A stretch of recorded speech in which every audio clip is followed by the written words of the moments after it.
جب رسول اللہ کو زد و کوب کیا گیا، مارا پیٹا گیا، شہر سے باہر نکال دیا گیا، لوگ آئے اور خدیجہ سے کہتے جانتی ہو تمہارے شوہر کو شہر سے نکال دیا گیا ہے، وہ لہو لہان ہے اور نعوذ باللہ عنقریب ان کی جان جانے والی ہے۔ جناب خدیجہ رسول اللہ کو اپنے ہمراہ لے کر شہر مکہ میں آئیں۔ اپنے گھر کی جانب جب آپ چلتی ہوئی آ رہی تھیں تو دوبارہ دیوانے لوگ آئے اور آپ کی جانب پتھر مارنے لگے۔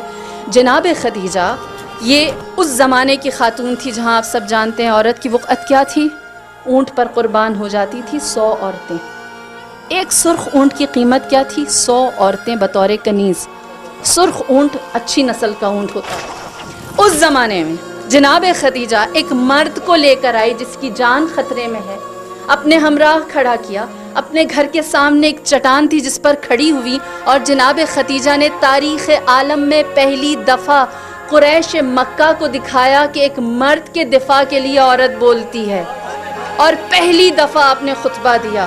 آپ اس چٹان پر کھڑی ہوئی اور آپ نے فرمایا اے لوگو تمہاری حیا کہاں چلی گئی؟ اسی دروازے پر تم قطار بنا کر کھڑے ہوتے تھے اور مجھ سے قرض مانگتے تھے اور میں بے نیازی سے تمہیں دیتی تھی، آج تم عربوں کی حیا ختم ہو گئی، تم اسی دروازے پر ہاتھ پہ پتھر لے کر آ گئے ہو۔ یہ وہ موقع تھا جہاں ابو جہل و ابو لہب جیسوں نے دیکھا خدیجہ کو اتنی طاقت محمد نے کیسے دی کہ آج یہ ہماری آنکھوں میں آنکھیں ڈال کر بات کرتی ہے۔ اور جناب خدیجہ کی ہیبت، وقار، کلام کے اندر لہجہ اور آپ کا سخن، فصاحت اور بلاغت اور میں یوں کہوں اعتماد ایسا تھا کہ سب بپھر گئے، کوئی محمد کو کچھ نہ کہہ سکا، سب جان گئے اب خدیجہ صرف مالدار نہیں ہے، اب اس کی طاقت صرف دولت نہیں ہے، اب خدیجہ کے پاس ناز کرنے کے لیے محمد ہے، اسلام ہے۔ اللہم صلی اللہ محمد وسلم۔ اور اس کا اعتماد اب وہ مال و دولت کی بنیاد پر نہیں، لہٰذا عورت پہلی دفعہ سامنے طاقتور ہو کر آئی۔ قریش مکہ جان گئے کہ اب یہ وہ عورت نہیں رہی۔ اور دوسرا مقام اس وقت آیا جب رسول اللہ کی آنکھیں بند ہوئیں اور لوگ رسول کی آخری نشانی کے دروازے پر آئے، جناب فاطمہ الزہرا۔ تب میری بیوی نے کیا عورت کا مقام ہمارے اوپر واضح کیا۔ اپنے گھر سے چلی تو حضرت عائشہ کہتی ہیں ایسا لگتا تھا جیسے رسول چل رہے ہیں، ایسا لگتا تھا جیسے نبی جا رہے ہیں۔ یہاں تک اس باریکی کو بھی بیان کیا اور کہا کہ آپ کی آواز زمین پر ویسے ہی رینگ رہی تھی، گھسٹ رہی تھی جیسے رسول اللہ جلال میں اپنے گھر سے نکلتے تھے۔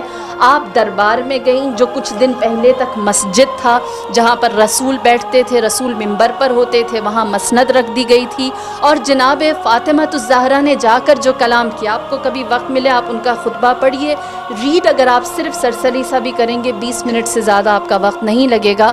آپ نے اس خطبے میں لوگوں کو کیا کہہ کر مخاطب کیا؟ فرمایا اے پتے کھانے والوں،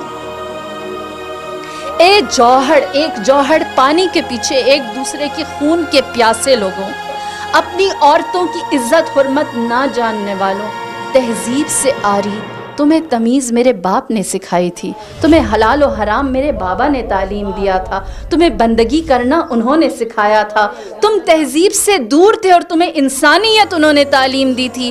آج کیا ہو گیا کہ تمہارے اندر سے وہ ساری چیزیں میرے بابا کی آنکھیں بند ہوتے ہی رخصت ہو گئی، تمہیں انصار بنایا، تمہیں مہاجر بنایا، ایک دوسرے کا بھائی بنایا، تم لوگوں کو اثار و قربانی دینا سکھایا، اور آج تم نے ان ساری باتوں کو پس پش ڈال دیا ہے اور تم یہ کہتے ہو کہ تم میرے دروازے پر آ کر مجھ سے میرے حق کا سوال کرو گے۔